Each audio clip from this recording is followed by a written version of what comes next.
வாழ்க வையகம், வாழ்க வையகம்,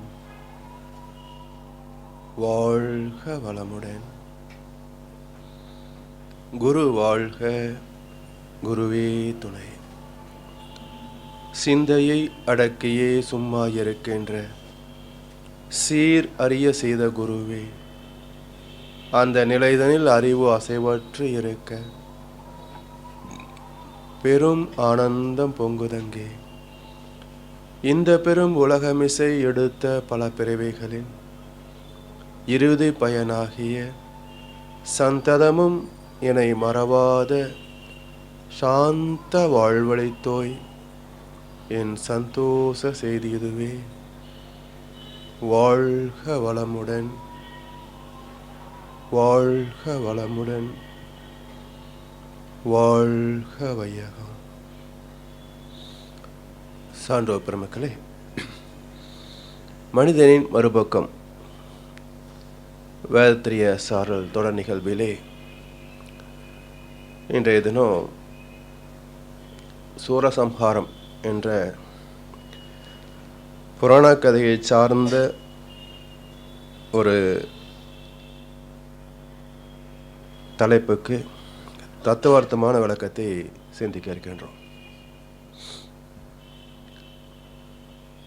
இந்திய தத்துவங்களிலே கதைகள் மூலமாக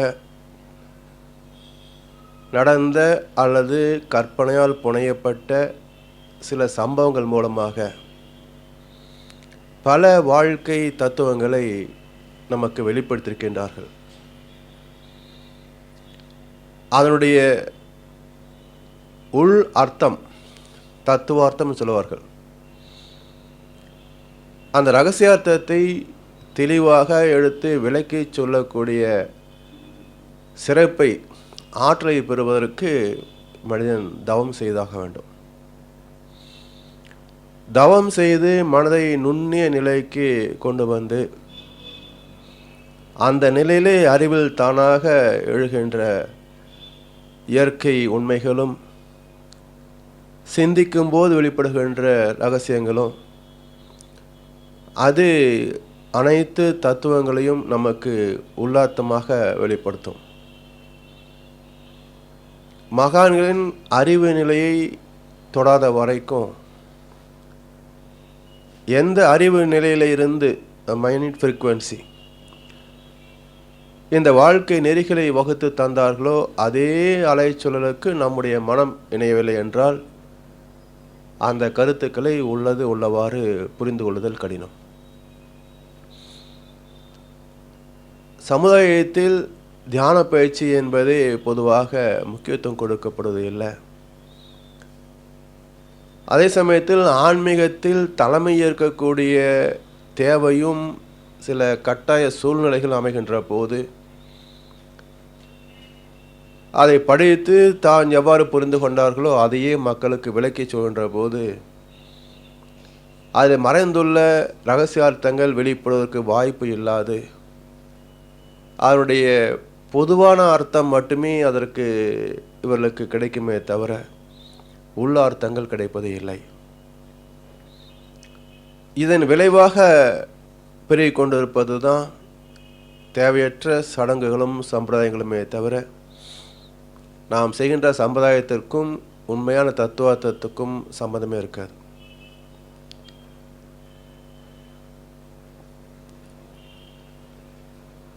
இந்து தத்துவத்தில் சைவ சித்தாந்தம் மிக மிக புராதனமானது. இறை தத்துவத்தை விளக்க வந்த மகான்கள் வரிசையில் முதலம் பெறுவது சைவ சித்தாந்தம். சிவம்தான் அனைத்துமாக இருக்கிறது என்ற கருத்தை வெளிப்படுத்துகின்றாங்க. வேதாந்தம் சித்தாந்தம் என்று இரண்டு கோட்பாடுகள் நமக்கு தெரிந்தது தான். ஆனாலும் அதற்கும் மேலாக நாதாந்தம், கலாந்தம், போதாந்தம் என்று அந்தங்களை 5 வகைகளாக சொல்லுவார்கள். நாதாந்தம் என்பது இசை மூலமாக இறைவனை அடைவது. அதை நாத பிரம்மம் என்றும் சொல்லுவார்கள். தியாகராஜர், எம்.எஸ். சுப்புலட்சுமி அவர்கள் இவங்கள் அடைந்த நிலை அதுதான். கலாந்தம் என்பது கலைகள் மூலமாக, ஓவியம், நாட்டியம் போன்ற கலைகள் மூலமாக இறை தத்துவத்தை உணர முடியும். அதற்கு கலாந்தம் என்று சொன்னார்கள். அதேபோல் இறை நீதிகளை போதிக்கின்ற விளக்கங்கள், தத்துவ விளக்கங்கள், அது போதாந்தம் என்று சொல்லுவார்கள். மிக முக்கியமான கோட்பாடு தான் வேதாந்தம், சித்தாந்தம் என்பது.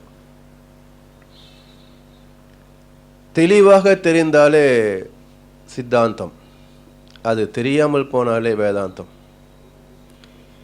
மண்ணை தோண்டி தண்ணீர் தேடும் அன்பு தங்கச்சி, என்னை தோண்டி ஞானம் கண்டேன், இதுதான் என் கட்சி. கண்ணாசனுக்கு எப்படி எப்படியோ கருத்துக்கள் வரும், ஆனால் உண்மைகள் அதில் கலந்துருக்கும்.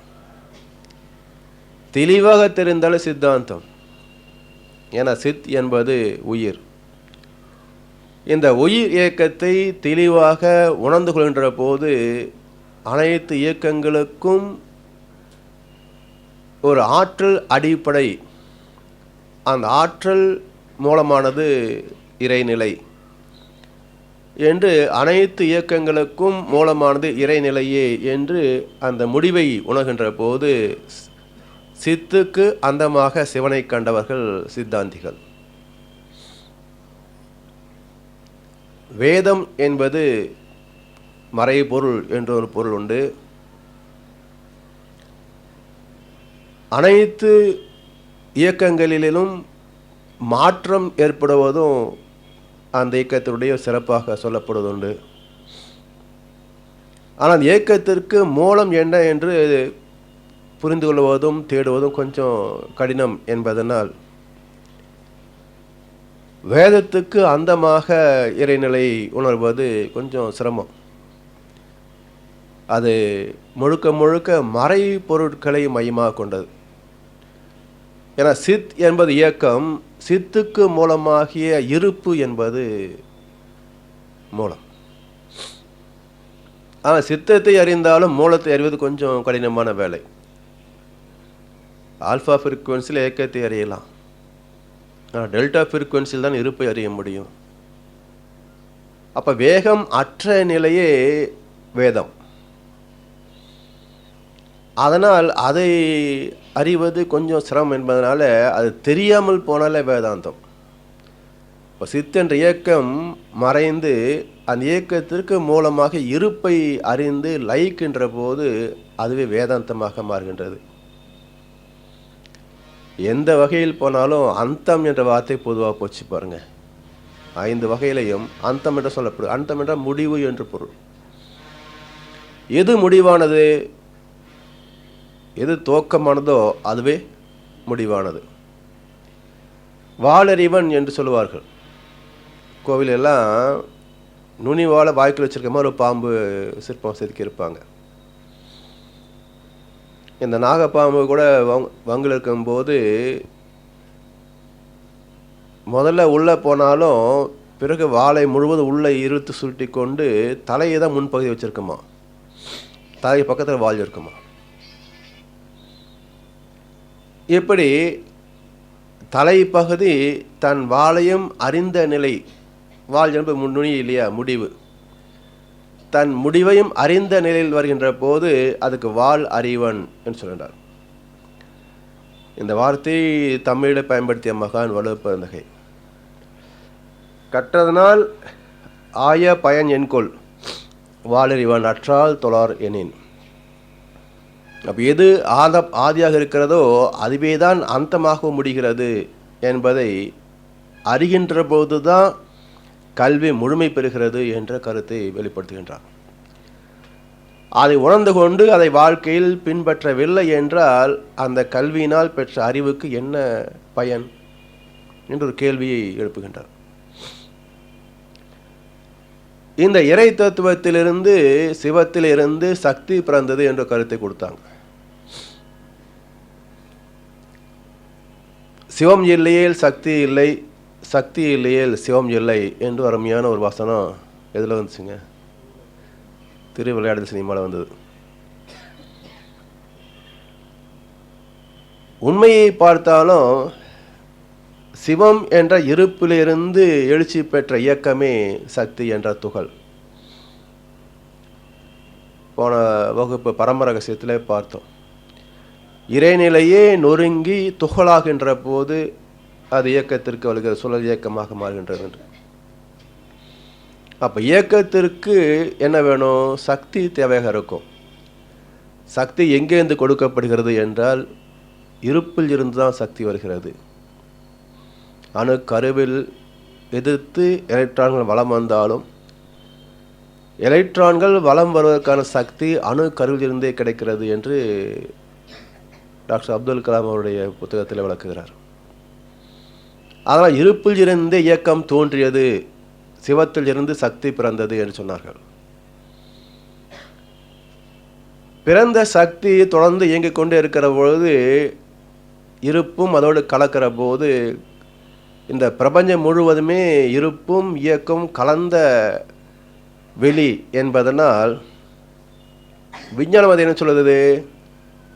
இப்போ இங்கேருந்து மேலே ஒரு ராக்கெட் அனுப்புகிறாங்க, விண்வெளி ஆராய்ச்சி என்று சொல்கிறாங்க. ஏன் விண்வெளி என்றால் சுழல்கின்ற விண்ணும் சுத்த வெளியும் கலந்த நிலை விண் சுழல் ப்ளஸ் சுத்த வெளி ஈக்குவல் டு விண்வெளி. இந்த விண்வெளி என்ற விஞ்ஞான வார்த்தையைத்தான் அர்த்தநாரி என்கிறது தத்துவங்கள், சிவசக்தி என்கிறது தத்துவம். அப்போ சதா சிவமாக இருப்பது ஆதிநிலை, சக்தி சிவமாக இருப்பது இயக்க நிலை. இந்த இரண்டும் இணைந்து இயக்கம் என்ற நிலையில் வருகின்ற போது அதிலிருந்து வெளிப்படுவது தான் தோற்றங்கள். அவைதான் பஞ்சபூதங்களாக வருகின்றன என்று பார்த்தோம். இந்த பஞ்சபூதங்களுக்கு ஓமானமாக ஒரு உருவத்தை கொடுக்குறாங்க. ஒவ்வொரு பௌதிகமும் மிகப்பெரிய அளவிலே உருண்டை வடிவங்களாகவே இயங்கிக் கொண்டிருக்கின்றன. ஒரு உருண்டையை நீங்கள் ஒரு படத்தில் வரைஞ்சிங்கன்னா வட்டம் தான் வரும், அதாவது 2 டைமென்ஷன். 3 டைமென்ஷன் வந்தால் தான் உருண்டை பார்க்க முடியும். 2 டைமென்ஷனில் வட்டம் தான் வரும். அந்த வட்டத்தையும் நீங்கள் ஒரு பகுதி மட்டுமே பார்க்குற போது விநாயகர் படத்தை பாருங்கள், அந்த பேப்பருக்கு முன்னாடி இப்படி ஒரு வட்டம் தான் இருக்கும். இப்படி சைடில் பார்த்தோம்னா இப்படி தான் தெரியும், அரை வட்டம் தான் வரும். உருவத்தில் கொடுக்குற போது இப்படி அரை வட்டம் தான் வரும். வயிற்று பகுதி வட்டமாகவும் அரை வட்டமாகவும் கொடுத்தாங்க. அதோடு தும்பிக்கை என்று 4 கைகள் 2 கால்கள் 2, பிறகு தும்பிக்கை என்று ஒரு 5வது அம்சத்தையும் சேர்த்தாங்க, ஐங்கரன் என்று சொன்னாங்க. எல்லா ஜீவன்களுக்கும் 4 கால் தான். யானைக்கு அந்த 4 காலுக்கு எத்தனை உறுதி உண்டோ அதே போல் உறுதிமிக்க ஒன்று தும்பிக்கை. அப்போ 5 தன்மைகள் அடங்கிய ஜீவன். அதை ஓமானமாக கொண்டு கஜேந்திரன் என்று யானை உருவத்தை, யானை தலையை மட்டும் கழுத்தில் வச்ச மாதிரி கதையை சொல்லி, ஆனால் முக்கியத்துவம் வைத்து கொடுத்தாங்க. பெரிய தொந்தி போட்டு, விநாயகர்னா தொந்திலாம் விநாயகரா என்ன? இப்படி 5 பௌதிகங்களுக்கு மூலமானாக விநாயகனை கொடுத்தாங்க. இது வரைக்கும் பார்த்தீங்கன்னா இருப்பு, அதிலிருந்து தோன்றிய சக்தி, சக்தியும் சிவமும் கலந்து வந்த பௌதிகங்களிலே 5 பௌதங்கள், அது ஐங்கரன். இந்த தோற்றத்தோடு இணைந்து வருகின்ற இன்னொரு ஆற்றல் எதுவும் பார்த்தீங்கன்னா காந்தம். எப்படி ஃபேன் சுற்றினா காற்று வராமல் இருக்குமா? அதுதான் தீரும். ஆனால் எவ்வளோ வேகம் இருக்குதோ அதுக்கு தகுந்த போல் காற்றுடைய வேகம் மாறுபடும். அதே போல் 5 பௌதிகங்களில் அணுக்களின் எண்ணிக்கை பேதப்படுகின்ற போது அதனுடைய வேகமும் திணிவும் மாறுபடும். அப்போ அழுத்தம் என்ற முதல் பௌதத்தில் அது விண் என்ற முதல் இயக்கத்தில் அழுத்தம் என்ற முதல் தன்மாற்றமாகவும், காற்று என்ற இரண்டாவது பௌதிகத்தில் ஓசை என்ற தன்மாற்றமாகவும்,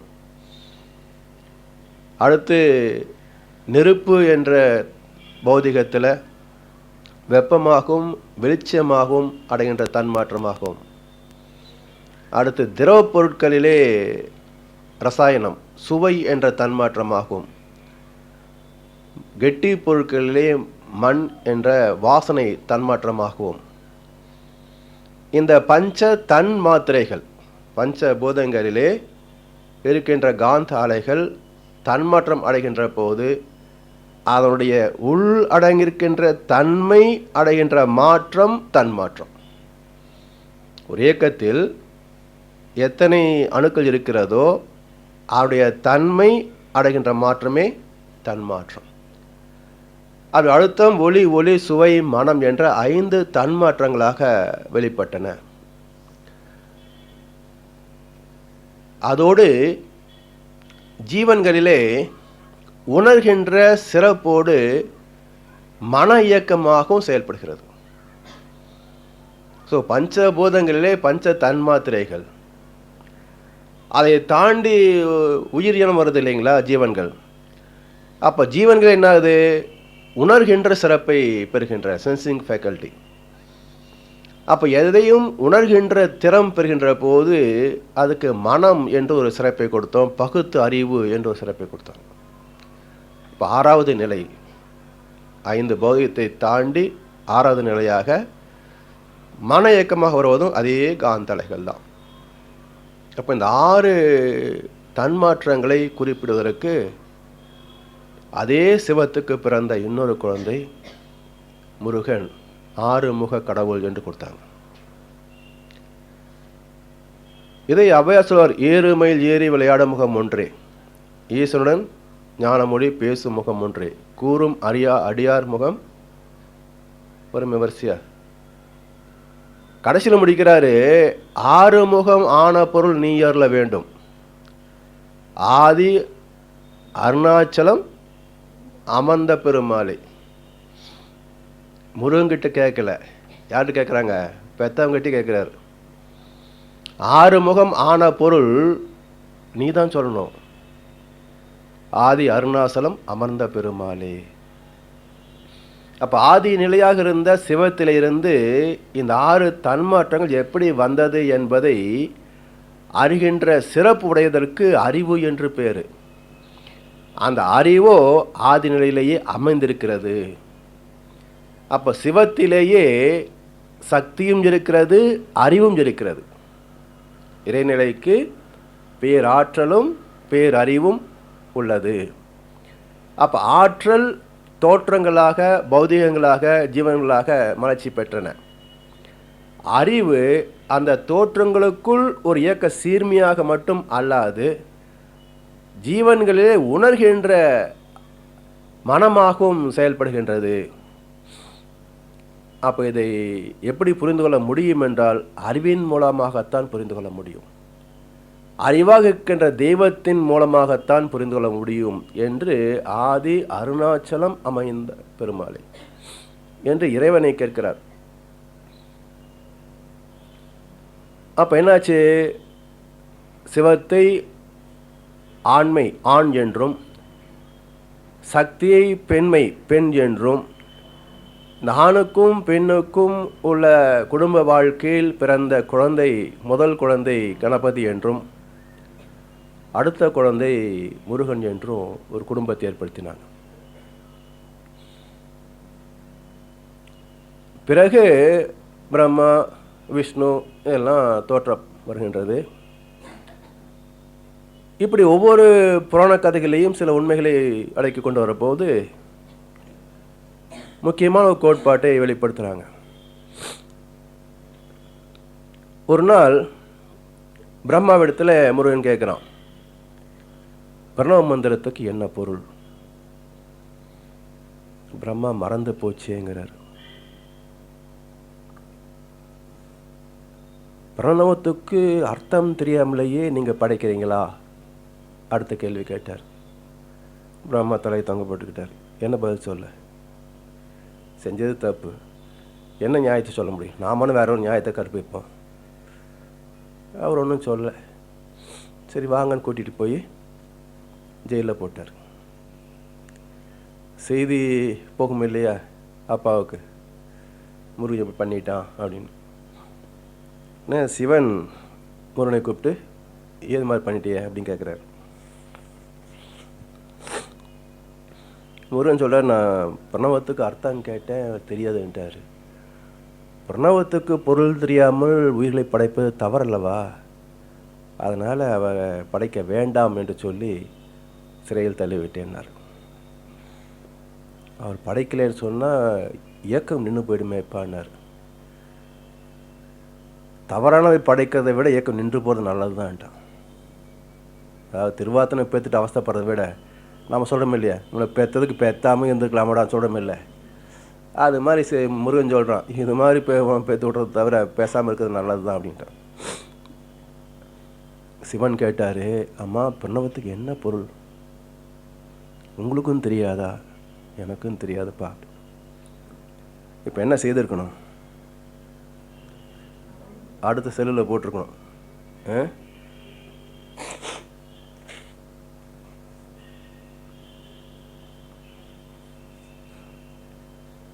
அப்படி செய்யாமல் முருகன் என்ன பண்ணினா, சரி உட்காருங்க அப்படின்னு சொல்லி குமர குரு பரன், குமரனாகிய முருகன், அதாவது இளைஞனாகிய முருகன் குரு ஸ்தானத்தில் உயர்ந்து பரத்துக்கு பரதத்துவத்தை போதிக்கின்றான். இந்த வார்த்தை மிக அற்புதம். குமர குரு பரன், குமரனாகிய முருகன் குருஸ்தானத்திலே உயர்ந்து பரத்துக்கு பரத்தை பற்றிய ரகசியத்தை போதிக்கின்றான். அவருடைய காதில் சொல்கிறான். ஏன் இப்படி அமைக்கப்பட்டது என்று ஒரு கேள்வி எழுப்பி சிந்திக்கணும். பிரம்மாவுக்கு ஒரு நீதி, அப்பனுக்கு ஒரு நீதியா? நாம தான் தெரிஞ்சவங்க சொன்னால் அப்படியே நைஸை விட்டுருவோம். கடவுளே அப்படித்தானா? பிரணவத்தை பற்றிய அறிவை பெறாதது சிவத்துக்கு குறை அல்ல. ஏன்னா அது இருப்பு, ஆதி, உணர்வு அற்ற நிலை. சிவம் என்பதும் சவம் என்பதும் இருப்பு என்றுதான் பொருள். இந்த உடம்பில் உயிர் இணைந்து தாயின் கர்ப்பத்தில் வளர்ந்து ஒரு நாள் வெளிப்படுகின்ற போது அந்த நிகழ்ச்சிக்கு என்ன சொல்கிறோம்? பிரசவம். வளர்ந்து வாழ்ந்து முடிகிற போது என்ன சொல்கிறோம்? சவம். அப்போ பிரணவம் இந்த சவத்தோடு சேர்கின்ற போது ஒரு ஜீவன், ஒரு வாழ்க்கை அனுபவங்கள். பிரணவம் நீங்கிவிட்டால் இது வெறும் சவம் மட்டுமே. அதனால் சிவம் என்பதும் சவம் என்பதும் ஒரே பொருளை குறிக்கின்ற வார்த்தைகள் தான், இருப்பு என்று பொருள். அதனால் சிவத்துக்கு பிரணவம் என்ற காந்தத்தை பற்றி அறிவு தெரியாதது குறை அல்ல. ஆனாலும் அறிவுக்கு அறியும் திறன் உடையதால் இயக்கத்தில் தோற்றத்தில் வந்த பிறகு மனித உருவில் வாழ்கின்ற அதே சிவத்துக்கு இப்போ எடுத்து விளக்குகின்ற போது புரிந்து கொள்கின்ற ஆற்றல் அங்கே உள்ளடங்கியிருப்பது இயல்பு அறிவு, இன்ஸ்டிங்க்ட். அதனால் குமரனாக இருக்கின்ற முருகனே குருஸ்தானத்துக்கு வந்து தகப்பனுக்கு பாடத்தை போதிருக்கான். அப்பனுக்கு பாடம் சொன்ன சுப்பையா. ஏன் இந்த கோட்பாடு வருகிறது பாருங்க. பிரணவம் என்பது என்ன? பிரணவம் என்பது உணர்வு என்று பொருள். சாங்கியம் என்றும் கான்சியஸ்னஸ் என்றும் அறிவு என்று சொல்கின்றோம். அந்த அறிவு ஜீவன்களிலே உணர்வு என்ற நிலையை அடைந்து அந்த உணர்வுகள் மூலமாக எழுச்சி பெறுகின்ற போதே உணர்ச்சி என்று பொருள். அறிவு உணர்வு மூலமாக எழுச்சி பெறுகின்ற போது அதுக்கு உணர்ச்சி என்று பேர். முக்கியமான கோட்பாடு.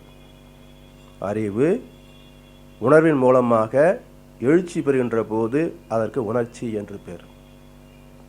இது எப்படின்னா, கடலில் அலைகள் இருக்கு பாருங்க.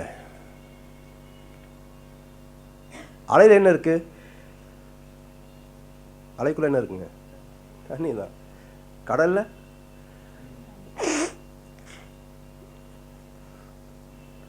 அப்ப இரண்டுக்கும் அடிப்படை நீராக இருக்கிற போது ஏன் ஒன்று கடல் இன்னொன்று அலை இல்லையா? அப்போ ஒன்றில் விவேகம், இன்னொன்றில் வேகம்.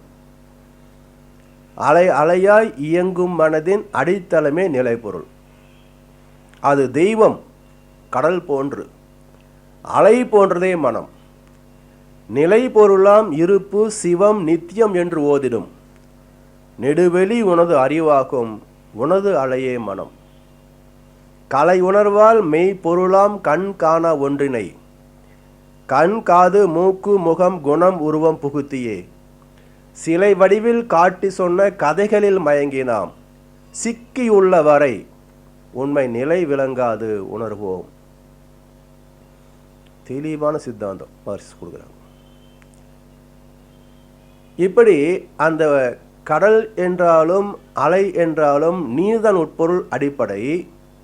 ஆனால் நீரிலே ஒரு தன்மை விவேகமாக இருக்கிறது. அதன் விவேகத்திற்குள் வேகம் அடக்கம் பெற்றிருக்கிறது. அந்த அடக்கம் பெற்றிருந்த வேகம் வீறு கொண்டு எழுகின்ற போது வேகம் விட்டுருவோம், வேகம் வெளியே வந்துடும். வேகம் வெளியே வந்து அதுக்கு ஒரு பேர் வைக்கிறோம், அலை என்று சொல்கின்றோம். எவ்வளவு பெரிய அலை வந்தாலும் மீண்டும் என்ன ஆகும்? கடலுக்குள் தான் சங்கமம். அதே போல மனம் என்ன வேகத்துக்கு எழுச்சி பெற்றாலும் மீண்டும் அறிவுக்குள் அடக்கம் பெற்றுவிடும். அதனால் அந்த உணர்ச்சி நிலையில் இருந்து உணர்வு நிலைக்கு ஒடுங்கி உணர்வுக்கு அடித்தளமாகிய அறிவை அறிவது பிரணவ ரகசியம். அதான் பிரம்ம ரகசியம்.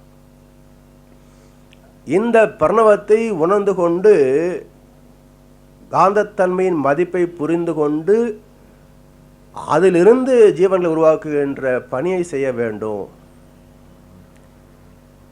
படைக்கின்ற ஒன்றுக்கு படைக்கப்படுகின்ற ஒன்றை பற்றி அறிய வேண்டும். தெரிந்து படைத்தல். இது எங்கே யாருக்கு சொல்லப்படுதுன்னு பார்த்தீங்கன்னா, மனிதன் தோன்றிய பிறகு தான் இது. நேற்றை கூட ஒரு என்ன சொல்ல, ஒரு ஜோக்குன்னு சொல்கிறதா இல்லை பைத்தியக்காரன்னு சொல்கிறான்னு தெரியாது. தம்பியோட கேட்டாங்க, என்ன பேப்பருங்க ஏன்னு கேட்டாங்க. நேற்று வந்துங்க, நிறைய வந்துருந்தீங்களா நேற்றுக்கு? வெளியே வரும்போது யாரோ ஒருத்தர் ராமருடைய ஜாதகம்னு சொல்லி எனக்கு ஒரு பேப்பர் கொடுத்தாங்க. சரி, என்ன விசேஷம்னு சொல்லி வீட்டுக்கு எடுத்து போயிட்டு நான் வச்சு அப்புறம் காட்டுன்னு சொல்லிட்டு எடுத்து போயிட்டேன். இப்போது ராமர் பிறந்ததுக்கு அப்புறம் ஜோதிடம் பிறந்ததா, ஜோதிடம் வந்ததுக்கப்புறம் ராமர் பிறந்தானா?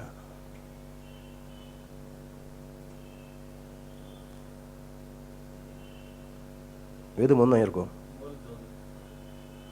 முதல்ல ஜோதிடம் இருக்குமா?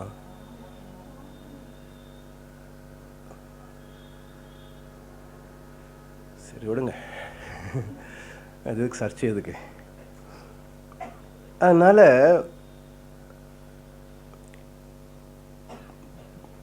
படைக்கப்படுகின்ற ஒரு ஜீவனை பற்றிய அறிவு படைக்கின்றவர்களுக்கு இருக்கணும். மனிதன் தோன்றி இறை தத்துவத்தை உணர்ந்த பிறகுதான் தத்துவங்களை வெளிப்பட்டன. தத்துவத்திற்கு தாய் தந்தையே வேதங்கள். ரிக் யஜுர் சாம, 4வது வேதம் கீதை. இந்த வேதத்தின் சாரத்தை சாதாரண மக்கள் புரிந்து கொள்ள இயலாது. அதனால் சாதாரண மக்களும் புரிந்து கொள்ள வேண்டும் என்று இறை தத்துவத்தையும் இறை நீதியையும் மையப்படுத்தி சம்பவங்கள் கதாபாத்திரங்கள் மூலமாக கொடுக்கப்பட்டவை தான் இதிகாசங்கள். மகாபாரதம், ராமாயணம். இதற்கு பிறகு மனிதன் அறிவு வளர வளர தான் மனிதன் பல இயற்கை வளங்களை பற்றி ஆராய்ந்து பார்த்தான். கோளுடைய சஞ்சாரங்களை எல்லாம் பார்த்து சிந்தனை செய்து பார்த்தான். அதையும் தன் வாழ்க்கை அனுபவங்களை இணைத்து பார்த்தான். இந்த அனுபவங்களை கொண்டு கோள்கள் என்ன தாக்கத்தை கொடுக்கின்றன என்று இணைத்து கண்டது தான் வானியல் சாஸ்திரங்கள், சோதிடம். இதெல்லாம் பிற்காலத்தில் வந்தவை தான். இதை மையப்படுத்துகின்ற போது என்ன கருத்து கொடுத்தாங்க? நேற்றைக்கு சில வார்த்தைகளை சொன்னோம். ரதன், அதிரதன், மகாரதன், தசரதன், ஜெயத்ரதன், நாரதன் என்று சில வார்த்தைகள் கொடுத்தோம். தசரதனுக்கு என்ன விளக்கம் சொன்னோம்? மனிதனுக்குள்ள இருக்கின்ற தீய குணங்கள் 10: பேராசை, சினம், கடும்பற்று, முறையற்ற பால் கவர்ச்சி, உயர்வுத்தாழ் மனப்பான்மை, வஞ்சம், பொறாமை, வெறுப்பு, தற்பெருமை. இந்த 10 தீய குணங்களையும் ஜெயிக்கின்ற போது தசரதன் ஜெயித்தவன். ஜெயிக்காத பொழுது ராவணன், 10 தலை ராவணன். இந்த 10 தீய குணங்களையும் தசரதன் ஜெயித்ததனால் அவனுக்கு பிறந்த குழந்தை அறிவுபூர்வமான அவதாரம் ராமன். தீய குணங்களை வென்றுவிட்டாலே மிச்சம் என்ன இருக்கும்? இயல்பு அறிவு தான் இருக்கும்.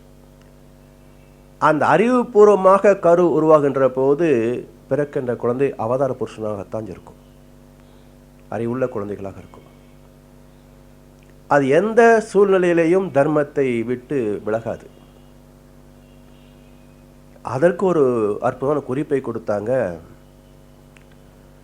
தசரதன் யாகம் நடத்தி அந்த யாகத்திலே ஒரு மாம்பழம் வந்து அதை பங்கிட்டு கோசலைக்கும் கைகேயிக்கும் சுபத்திரைக்கும் கொடுத்ததாக கதை கொடுத்தாங்க.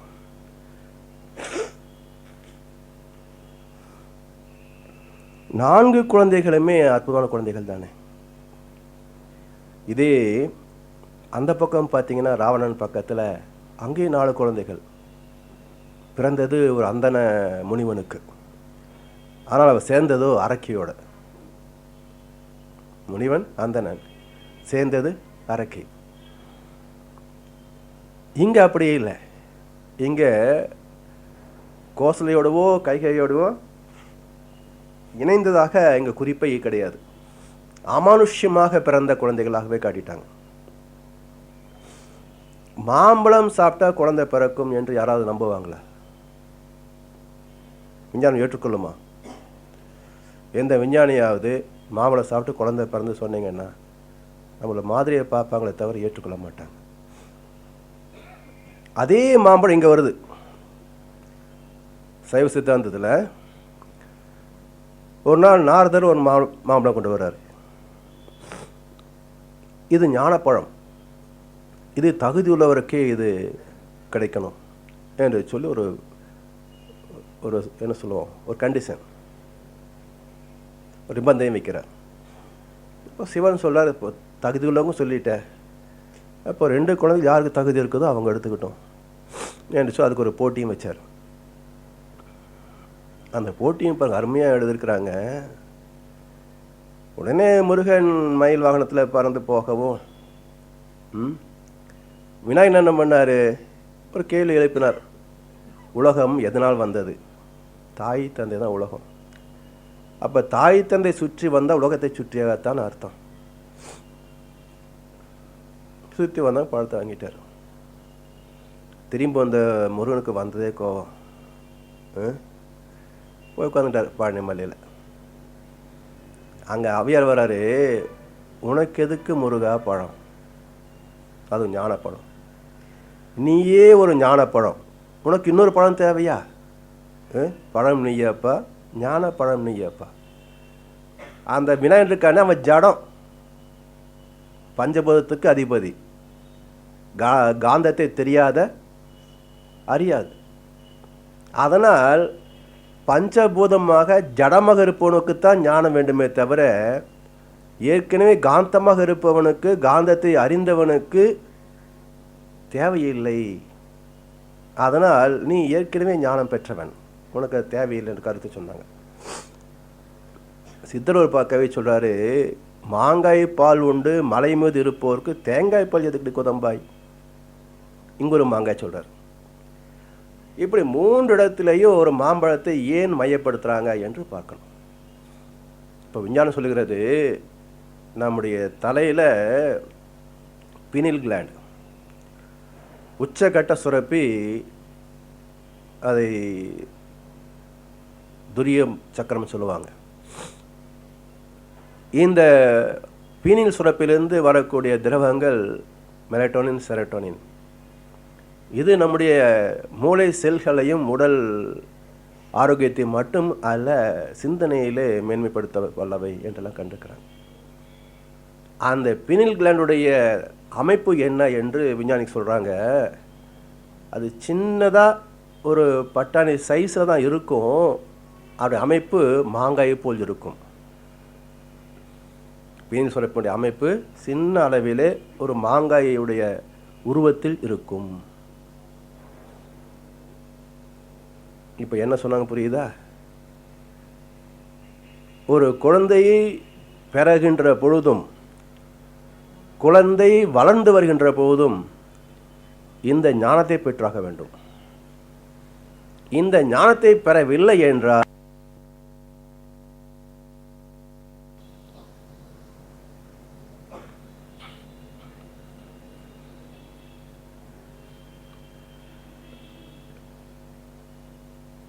உச்சியில் இந்த மாங்காய் வடிவத்தில் இருக்கிறத இந்த சுரப்பி அதில் நம் மனதை நிறுத்துகின்ற போது அதிலிருந்து சுரக்கக்கூடிய திரவத்தின் தரமும் அளவும் மேன்மையடையும்.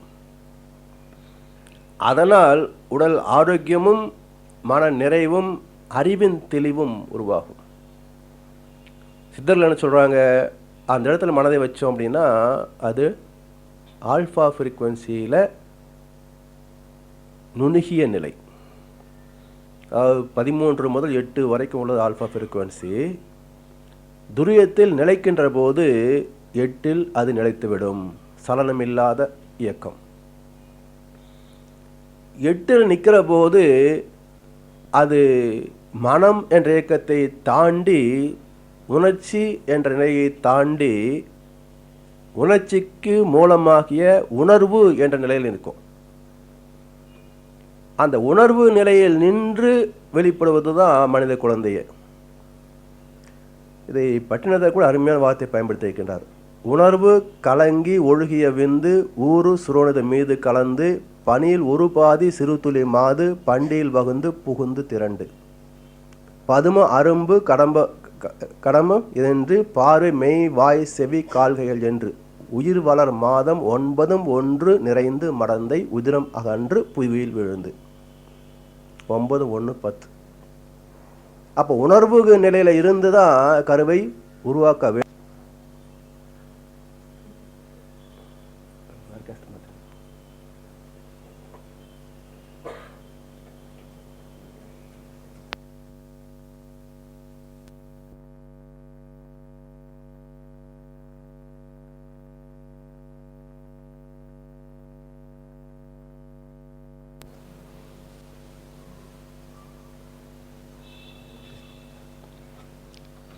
உணர்வு நிலையில் இருந்து ஒரு கருவை உருவாக்க வேண்டும்.